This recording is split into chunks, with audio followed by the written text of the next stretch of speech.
As our panel makes its way to the stage, I'd like to turn our rural focus to Eastern North Carolina, a place near and dear to my heart, the community where I grew up and where I return any chance I get. It could just be an Eastern North Carolina thing, but growing up, daily I traveled across multiple counties, specifically Washington, Terrell, Bertie, and Chowan.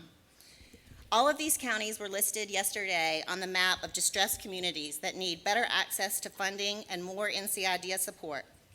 Thanks to partners like the ones you'll hear from today and NC IDEA's dedication and increased focus, Wells Fargo is proud to help address the gaps on North Carolina's map of economic prosperity. Please join me in welcoming panel moderator Brandy Bynum-Dawson, who serves as the Senior Program Director for Rural Prosperity and Investment at MDC. In this role, Brandy leads MDC's rural and capacity building efforts in North Carolina and beyond, managing a state, regional, and national portfolio. Brandy is also a native of northeastern North Carolina, and she prides herself on her rural roots. I look forward to hearing from her and this amazing group of panelists who will share more about their work supporting entrepreneurs in eastern North Carolina. Brandy, take it away. Yes, but good morning. Glad to be with y'all. Again, Brandy Bynum-Dawson with MDC. We have been working in partnership with NC IDEA Foundation for the last couple of years in support of rural entrepreneurship, not just in eastern North Carolina, but across North Carolina. The images you see here represent what I love to call home, east of Interstate 95. A lot of great vast opportunity, resources in people, in community, and in the land. And so this partnership has definitely delivered several tangible items for communities across North Carolina, one of which is the development of a community of practice focused on rural entrepreneurship. And as someone mentioned earlier today, there are 11 grantees of said partnership, and some of them are represented here today. This community of practice has been working very hard over the last couple of years to really try to hone in on what it means to invest, to replicate, and to connect across communities, whether rural and or urban. What we know about Eastern North Carolina is a lot. Eastern North Carolina is robust in its ecosystem when it comes to educational opportunities and resources, given the fact that North Carolina is home to 58 community colleges, of which 23 are in Eastern North Carolina, right? North Carolina is home to over 50 public universities, of which 4 to 5 are actually in Eastern North Carolina, right? And so we are resource plentiful when it comes to opportunities for education, which ultimately hope to grow into opportunities for employment and entrepreneurship. But we also recognize on the opposite end of that spectrum are the disadvantages and disparate outcomes that impact Eastern North Carolina in particular, right? We know that unemployment rates are higher. We know the educational access is lower. Now, isn't that a conundrum, right? What we also know is that there's grit, there's resilience, and there is connectedness across Eastern North Carolina. And you will hear some vast examples of what that work looks like in action from our panelists here today. So without further ado, I'd like to bring our first panelist who will share light on their work across Eastern North Carolina to advance the plight of rural entrepreneurship. Oh, wonderful. Thank you all. My name is Shemeka Ebony. I'm the founder of Black Girl Magic Market and I Am Brilliant. And we were honored and blessed with funding with NC IDEA and Wells Fargo to create an opportunity in Eastern North Carolina. And I am standing here, but I am representative of a 4-piece pillar of community leaders, Black women-led organizations that we were able to partner with, and that's DG McGee Enterprises with Dion McGee Roar, and we also have Tracy with Genesis Block Foundation, and we also have Lavonda with Array CDC. We are all either currently living in or from Eastern North Carolina, and so this is why this work was so important for us to be able to manifest. Now, I had a really dope video for you all to watch that really kind of summarized what we've been doing, but since you all don't have that at this moment, I can't see what's going on. Okay, can you play the video or do I need to just move on? Nope, no, y'all can't. So scan that QR code and get on YouTube sometime today, and please make sure you all check out what we've been doing this year. Has been incredible and impactful, and as a creative entrepreneur, business owner, I put this information in practice in making sure that I tapped into everybody's learning style. So we have videos, we have audio. We wanted to capture what we were doing in a way that was helpful. And the photo that you all are looking at is from our start-off kickoff retreat in Beaufort. Not only did we come together with intention with our collective to really take a moment to heal ourselves when it comes to our own ideations around money so that we could be stronger in impacting the people that we're connected to, we thought it was powerful before we just get out and go fix other people. We really took a moment to be intentional in fixing and healing ourselves. And so we kicked this off getting to know one another deeply.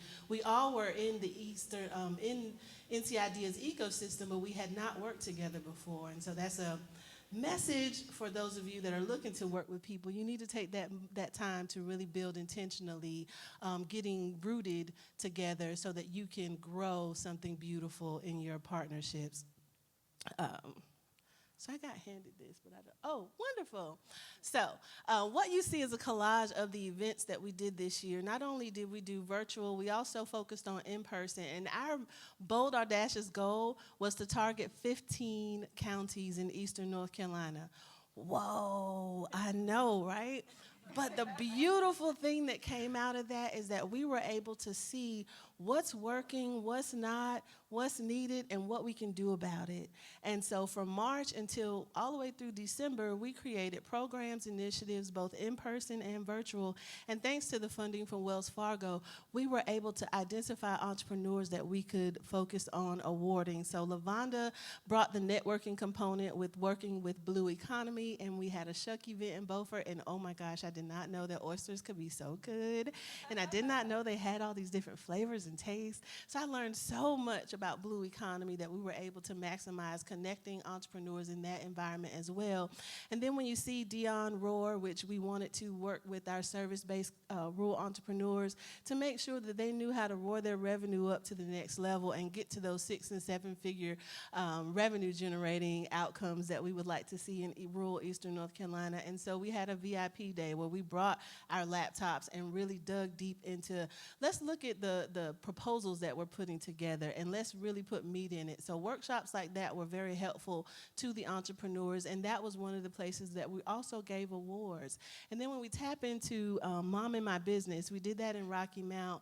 We wanted to identify an opportunity to lift up rural entrepreneurs that were also moms. And so when I brought this idea to Bridget, which was another partner that really jumped in and got on board, she helped us navigate a way to bring this to Rocky Mount and really allow for another opportunity for mom entrepreneurs to be awarded. Because if you're a mom and an entrepreneur, we know that's like 15 jobs in one, okay?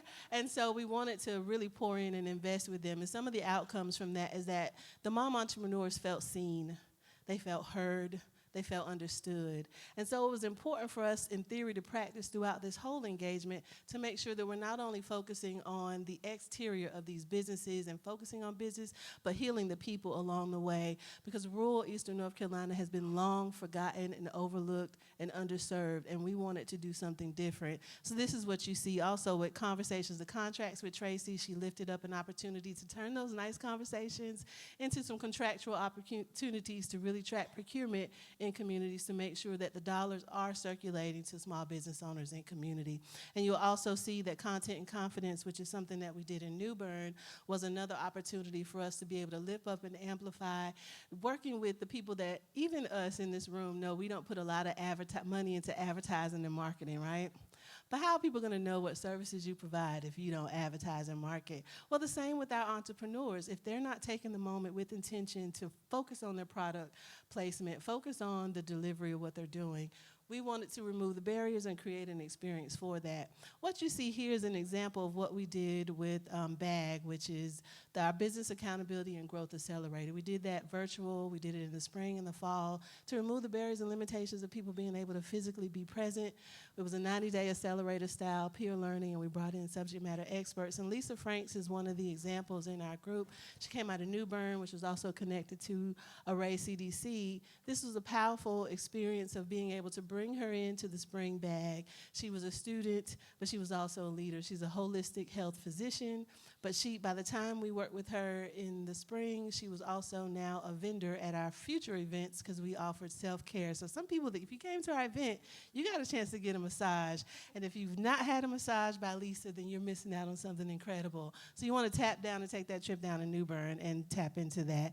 Emily Jefferson is another person here. She's the one being awarded a check at the Roar event. I want to lift her up because she was positioned at one time and applied for the micro grant. So we are gearing her up to be ready to apply again. So keep an eye out on her. She, based on an allergy in her youth that was almost deafening to her, ending her life for allergic reaction, she found out she was allergic to rosemary. So what did she do? She took that problem, created a solution, and produces different cooking, I call them the sprinklings of cooking, but she has a whole line of spices that are health transparent and doesn't have all the other things that we can't pronounce that are things that we should not be in our body.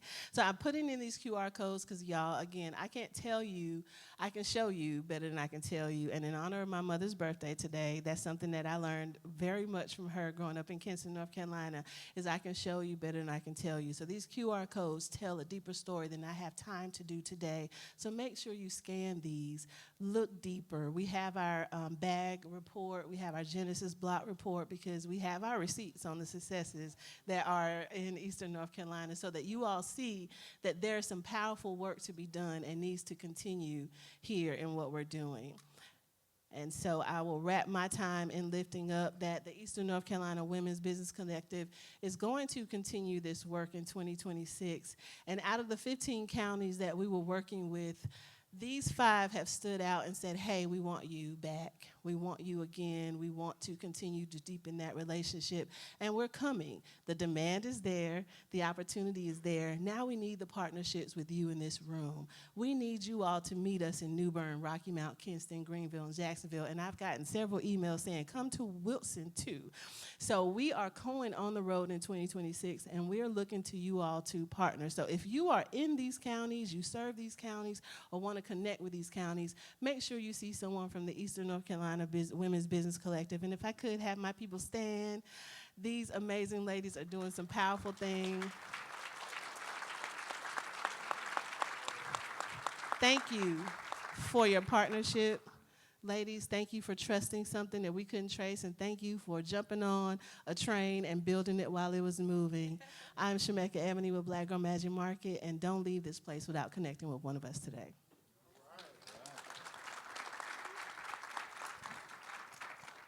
Well, hey, y'all.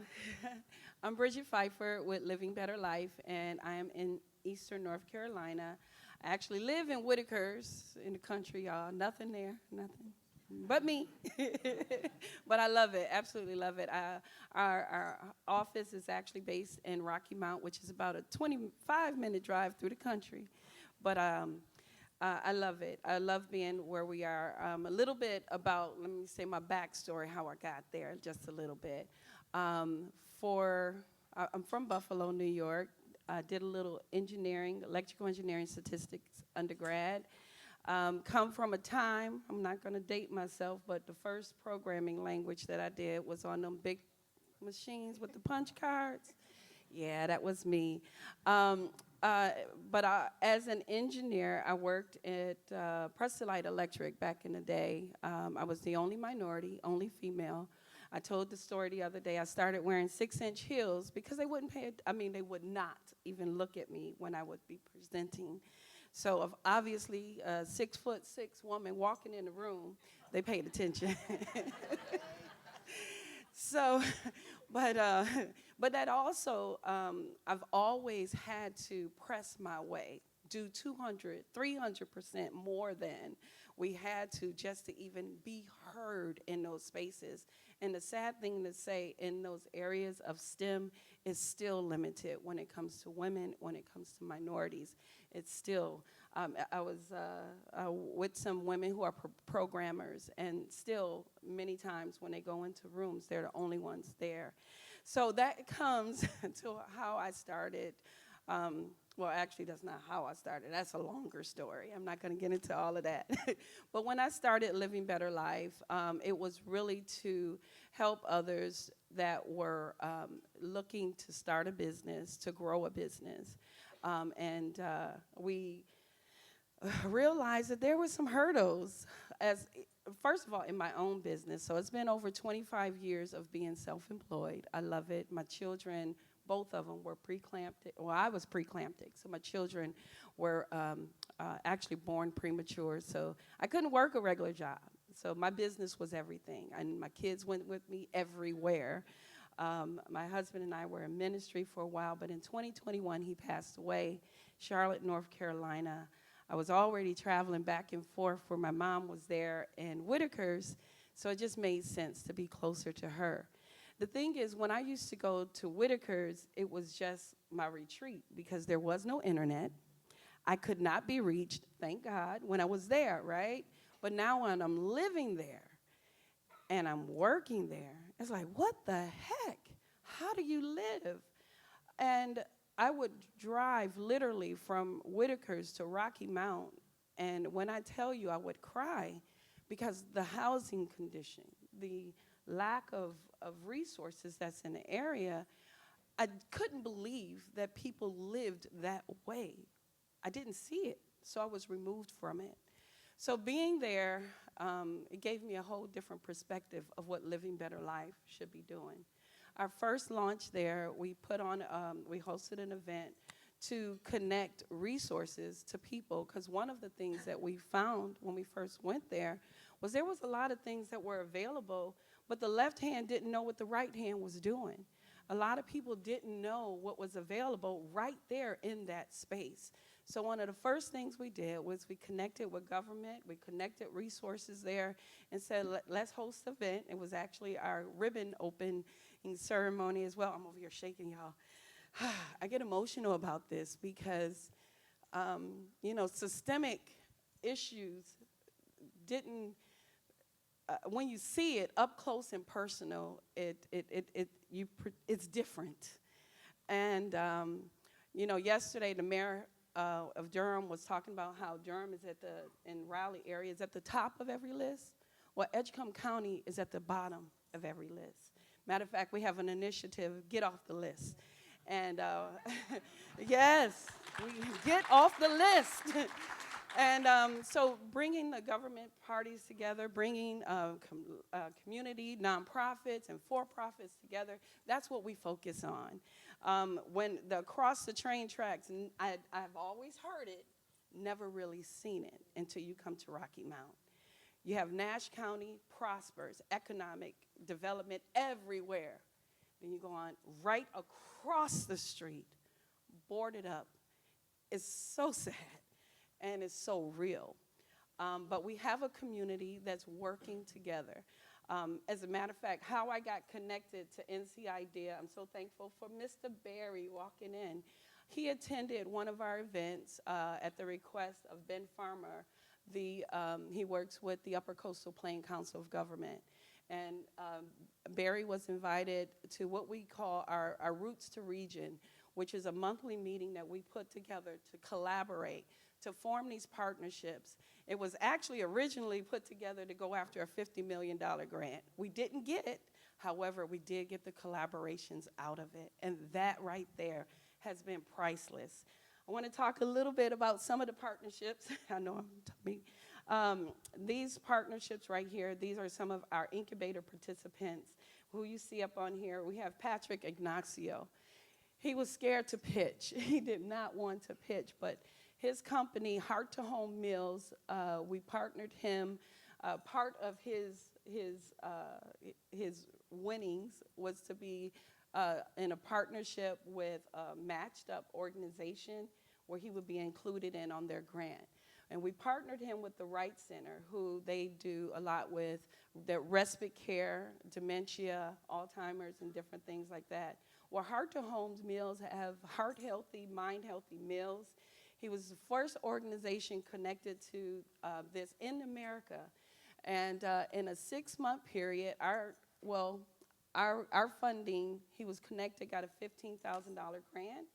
And that gave him the funding to actually get his business up and running. The next thing it did, it gave him a freezer, so he was able to get stacked. Now he's connected to the Department of Social Services through Halifax, Edgecombe County, UNC hospitals, and different things like that. And so in a 6-month period, he went from being in the red to being in the black. And so we're so excited about that. We have Mighty Creative also. We're so excited about them. They're in the room. They also didn't want to pitch. However, they pitched, and they actually won as well. We partnered them with OIC. We were able to feature them in on a grant with our NCDIT Digital Champion Grant. So they were one of the premier partners on that. Now they're actually creating an app to help with telehealth, understanding that, putting together digital literacy programs. They also partner with us on our Technology for Teens program. We did a program for 50 youth. We actually partner also with Cramden, where the students came in, refurbished laptops, so they got to take away their own laptop, but they also got to create an app. Out of 25 youth put together, they built apps, because we introduced them also to the Ice House principle. All of them had to create a business, and in that, they had to create an app. 20 of the 25 created some sort of wellness, stress-relieving app. So first of all, they told me that our children are anxiety-ridden, and they need some help. But the other things showed me that they all have ability to create businesses if they're given the opportunity. I'm going to go through these. I know I'm talking too much. Some other people I want to recognize is the Williams sisters. If they're here, we have Tasha Williams and Christina Williams. Yes, they've been back. Also on our Ice House Mindset team, they actually are also a part of our rural entrepreneurship scaling and our coalition working in Halifax County. They've done a couple pitch contests and cohorts out there as well. They came into Roanoke Valley. We did in Gaston, North Carolina. We're working on Vance, North Carolina.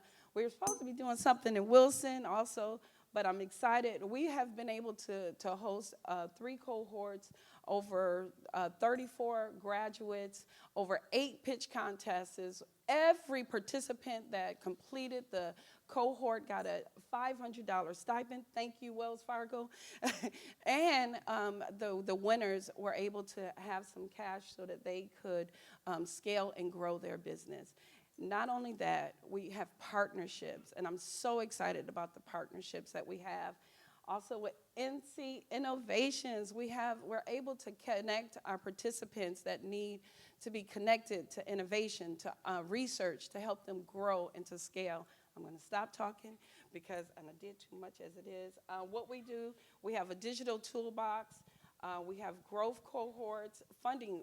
Our focus is on connecting businesses to capital, whether it's through lending, through investors. We also do grant writing and grant readiness. We actually were a part of a team with inclusive data out of Washington, Seattle, Washington. I'm so excited with this partnership because that also connected us to funders like Blue Cross Blue Shield, where we were able to build out a portal that connects their grantees with grant writers. I have one of the grant writers in the room, Ms. Bridget Lucky over there. So excited, thank you.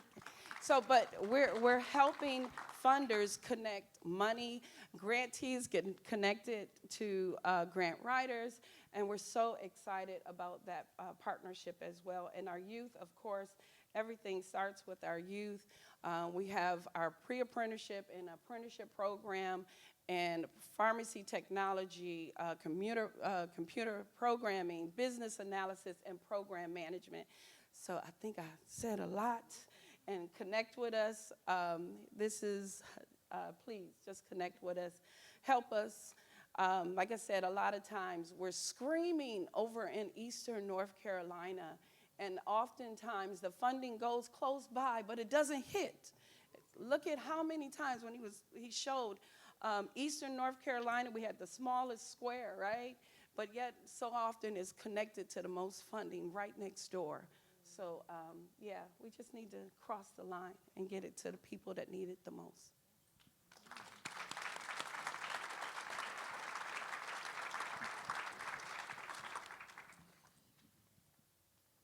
I'm going to stand up. I'm going to stand up. Good morning. Bonjour. Buenos dias. Guten Morgen. My name is Carlos Cepeda. I'm Senior Small Business Consultant at Prospera. We're a 501c3 nonprofit organization that has been in operations for about 35 years and started in South Florida, in Tampa, with the thought that there are individuals who are foreign-born that can also do a business here if they get clear instructions, clear guidance, clear hand-holding to ensure that their business are correctly done and they thrive. It's not just we provide assistance and you can get a business plan or you can get a service and you can run with it. No, there's a big gap after that initial interaction with an entrepreneur from another country that needs to be filled, and Prospera has been doing that for a lengthy period of time. We are fortunate to have already operations in 3 different states in the southeastern corner of the United States, started in Florida. Now we have about 7 offices in the state of Florida, then came to North Carolina. In 8 years ago, we had the opportunity to explore how the market in North Carolina, especially the Hispanic market, was growing. And that led us to come into the state with the support of a number of entities, NCIDEA, government units, chambers of commerce, which was consistent with our modus of introducing ourselves to a new market. We came initially to Mecklenburg County, and there, with the support of the Latin American Chamber of Commerce of Charlotte, we established an office, and we're co-located still there with them in that office. And in 2023, we started operations in Eastern North Carolina. We had initial operations in Wilmington, and since then, our efforts have been spreading through the entire eastern part of the state. One of our characteristics is that we are multilingual. And so beyond having, and that allows us to help everyone, regardless of color of skin, regardless of accent.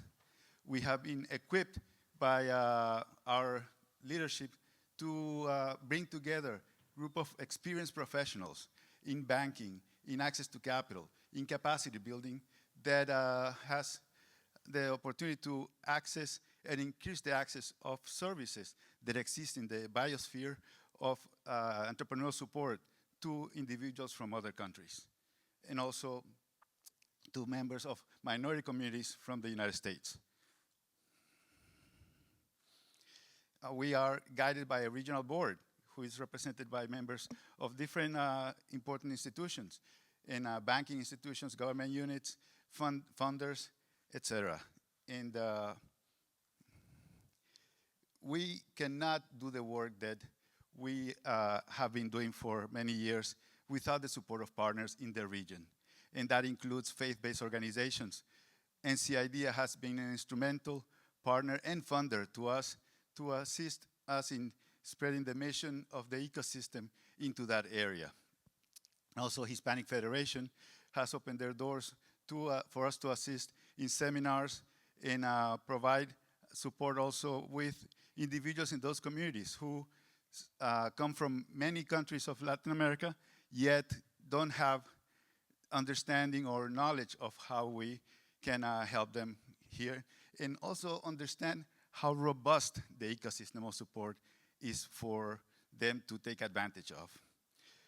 Another important component of this partnership is the Central Carolina Community College, which in one occasion that I went to do a seminar, one of the attendees, several of the attendees spoke German, French, and while I was directing a seminar in Spanish, it turned into a multilingual seminar, and everyone was appreciative of that particular effort. So we are fortunate enough again to have had the support and the receptiveness that has been afforded to us to ensure that there's an increased awareness of an ecosystem of support for any entrepreneur in this state. In Eastern North Carolina, with all the different challenges that foreign entrepreneurs face, we also have other cultural nuances that prevent them from achieving successful businesses. Yet, with our program model, which includes educational opportunities in orientations or workshops, they are able to learn how to start a business in this state, or how to thrive by seeking access to capital. Like some of my peers said here, grant readiness, grant preparation. We have had individuals compete in pitch competitions in English that they never thought they would be able to do it, all with the spirit of understanding that this country has so many different opportunities to succeed. All it takes is a bit of discipline and also faith in fraternization. Those are my 2 words with F. Yeah. And beyond the educational opportunities, though, and those are all offered at no charge to our client base, with the support of all our funders. The individuals who come to our seminars also take advantage of one-on-one consulting. That takes place, and that's our gateway to a journey of entrepreneurial success. We have had multiple examples of success in the area, and I will share a bit more about that in a minute. And some also are able to be access to capital ready. So one of our consultants is a banker with more than 20 years of experience, and he conducts a thorough review, kind of a pre-underwriting, so that once we go to the bank or a CDFI, which I know there's multiple representatives here, and we have partnered with them to have success stories as well. As a matter of fact, in Eastern North Carolina 2 years ago, we were fortunate enough to assist an entrepreneur to secure a $400,000 loan for their business. And we have many other examples of that. But finally, as part of our business model, we also assist in procurement practices. Individuals help them understand what's a hub certification, MBE certifications, and assist them to connect with an individual business from the area to also improve their branding, marketing experience, legal services. We have a list of providers in Eastern North Carolina that can assist entrepreneurs from anywhere to secure funding, to understand what is a business plan. So we go to the foundational elements of the whole entrepreneurial journey. We're just not going high end, but many of the clients that we work with are still in the ideation stage. And we try to explain to them that being practical, discipline, are some of the things that we look for them to gain from us, and also how everyone in the ecosystem can complement what Prospera doesn't offer. You know, as you see in the screen, some of our partners and funders include primarily NCIDEA, in utilities, private foundations, banks, and without their support, we wouldn't have been able to assist entrepreneurs from other countries create 2,000 jobs. Without our partners, we wouldn't have been able to, in the CDFI and access to capital, we wouldn't have been able to reach $15 million since 2024 for these small business owners. Without anyone in the ecosystem of support, we wouldn't have been able to attract more than 1,400, almost 1,400 people to come and learn one-on-one how to start a business in this state. And also, without the support of all the individuals, clients, providers, partners, we wouldn't have been able to have almost 3,200 people in our seminars and workshops. So, in just to, thank you. In what has Prospera done in Eastern North Carolina? One of the first things that we notice is that we have a presence in already 20 counties in rural Eastern North Carolina. That's an impressive number for us. And also, one of the things that I want to highlight is how important female Hispanic entrepreneur has been in that process. Because looking at research and data information, that the number of the recognition that Hispanic female entrepreneurship is receiving is almost minimal, almost non-existent, and they overcome a much larger number of challenges and conflicts than anyone, including the men who seek to open a business. Some of the women that I've met with, even in Mount Olive, for example, even said that I need to talk to my husband to see whether I can do the business or not. You know? And in Eastern North Carolina, we also found that Prospera clients come from 8 different nations, including Haiti. In Mount Olive also is another interesting thing in Haiti. Since the earthquake from 2010, many of them, 5,000 people, migrated to Mount Olive. And thanks to their involvement in that community, the economy has thrived, and many of the mom and pop businesses are Haitian. And you see, like in other highly diverse parts of other states, they have writing in Creole.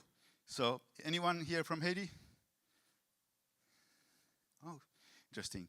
But that's, I encourage you to see also how valuable their contributions are to that community of entrepreneurship. And finally, over 90% of Prospera clients list another language as their first language. So fortunately, the team at Prospera in the state speaks 5 different languages or can do one-on-one consulting in multiple languages, so that eases the problem. And one of the key things that we bring to our partners is that value of explaining clearly to the client in a way that is trusted that there's help out there. And that's one of the things that we hope that they gain from us and they communicate to you as well. We pledge and are committed to share information about the ecosystem. Continue to do that, we'll do nothing but help the entire economy. In Eastern North Carolina, our work is cut out. There's a number of challenges, yet we have been able to find a path that is progressive.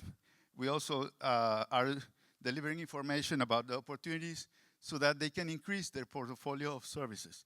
And to our partners, we seek to continue creating new relationships, strengthening those that already exist, and also interconnecting partners with other partners so that we can service all entrepreneurs better.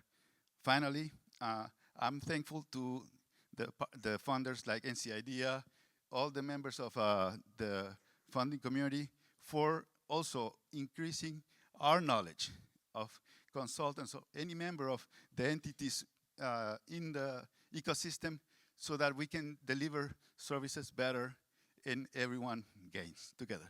Thank you.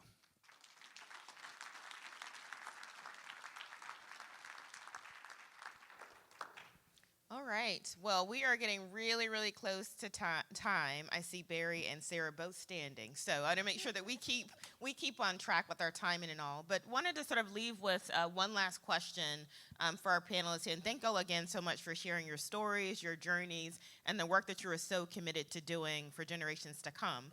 So my question is that one of the things that I heard is that you guys have really centered a lot of your work around partnerships and collaboration, right? Those have been key. So what's the secret sauce to what you would call cross-sector and cross-county partnerships? What makes it work? Somebody had a word yesterday. What was it? What is it? cooperation.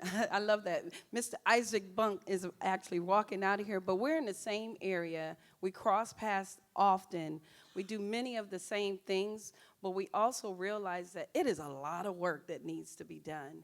And it's better when we can collaborate to work together. Somebody once told me that $500 dropped from the top of the Eiffel Tower would mingle down and eventually hit. But you bind that $500 up and then you drop it, it's gonna make an explosive fort. So the thing is realizing that we each all have our own special sauce that we bring to the table. And it works better when we work together. For us, it's even, we had Ms. Shemeka come in, and she was one of our keynote speakers, recognizing that there are gifts and talents that we can bring to the table to help accentuate what we already have. So we realized that working together, and then you have for-profits, you have nonprofits, you have government entities, you have philanthropists, all of us together, we in our recompete, I'm gonna make it quick so that they can answer too. Our recompete proposal, there were 8 buckets. It was workforce, childcare, housing, transportation, business development. It was 8 of them, I can't remember. But all of them they're all connected. I can't improve workforce development without improving childcare. I can't improve my community economy with making sure that my businesses are taking care of it. It's all connected. And if we take care of all the pieces, it all takes care of itself. I love that. Thank you, Bridget, for lifting that, because that is very powerful. I have 3 F words for you. That was the key to us being very well and doing well this year and collaborating in Eastern North Carolina. That's fellowship, fun, and food. If you don't have all 3 at the same time, somebody's going to sleep, somebody's leaving. And so that was the key, being able to gather people with a common thing of we like to eat, no matter what, we like to eat. And the fellowship of really being intentional and getting to know those that you're working with. And then the fun part, if we don't love what we do, we'll quit, we'll burn out. And I know many of us in this room, we love what we do, but we wish we could quit, but we can't afford to. Because there's such a need. And so that's my 3 Fs that has really got us through. Thank you. I think it has a lot to do with stewardship also. Stewardship to our organization, to our own organization, stewardship to our partners, so that we can deliver a clear message to our client bases. You know, and understanding that we're not trying to reinvent the wheel, we're not trying to compete with anyone, but rather you go to any of these organizations, you're going to receive this, be clear about it, you know, and that way the impact is amplified for anyone. And I'm going to try to sneak in one last question, so if you all can make it quick, that would be great. But I'm very curious to ask you all, you know, given the sort of the dynamics in this room, recognizing we have a diverse audience of folks that represent both nonprofits, sort of business, all the philanthropic sector, what do you want to leave folks with from today? Let's get together. Spaces like this is amazing because I told Tom today that I'm so appreciative, but we need more of this in our communities. We need to have these conversations on a regular basis so that we can understand what the needs are, so that we can address what's going on right there at home. I know that we found a model that works, and I'm pretty cocky and confident about it. And I'm ready to share it. And so my thing is, if you want to continue the work, let's talk and let's be intentional in building those relationships so that we can grow. And if you want to connect with me, it's real easy, ShemekaEbony.com. And if you can't get Shemeka Ebony, go to Shemeka.com. You'll find me. And let's connect and continue these conversations. I keep my discovery call option open so that we really can talk. But I'm not a talker. My Clifton strengths is activation, so I don't do talking meetings. So if that's what you just want to do, then meet me on a networking coffee break, and I can enjoy a cookie while talking to you. But if you really want to get some work done with an activator in Eastern North Carolina, then I definitely want to communicate with you.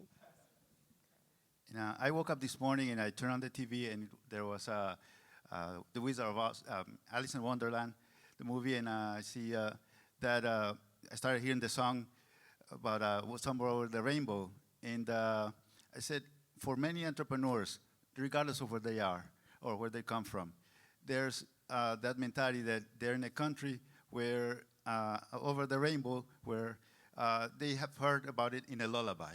So we can all do it together. Thank you very much. With that, let's give this panel a hand.